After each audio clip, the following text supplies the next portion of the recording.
Old Goat Institute of Lower Learning here. A little short to kind of follow up with a longer version, about 28 minutes worth on this topic of doctrine and practice. I don't remember how I titled it. I'm not sure I'm going to title this one, but it's kind of, hand in glove here.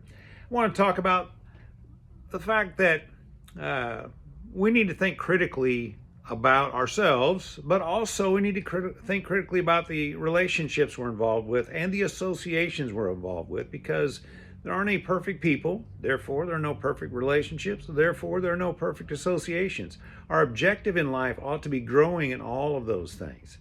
And one of the ways that I've tried to think about those things over the years is to think about the very fundamental, the foundational elements of myself and of relationships, friendships, etc., family member relationships, those dynamics, and then also associations.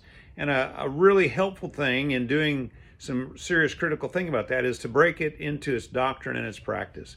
Now, this is a Cartesian plane for math. I wasn't a math whiz by any means, but it took two things to locate a point on any one of these quadrants on a Cartesian plane.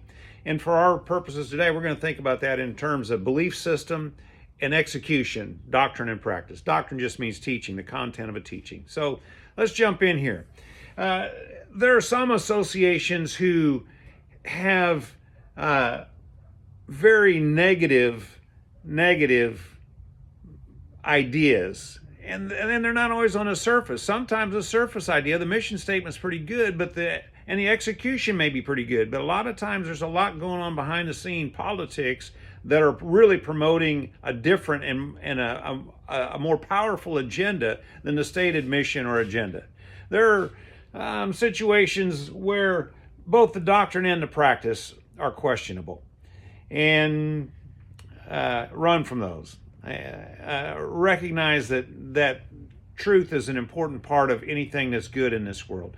There are associations where the teaching is good, but the practice is bad. I was involved in a church like that one time. It really hurt me bad, eventually. There were some benefits at first because I was exposed to ideas I hadn't been exposed to before that helped me grow. And I still have some associations from then. And then, of course, there are groups in this quadrant here where it's both good teaching and good practice. The thing is, none of us has fully arrived there.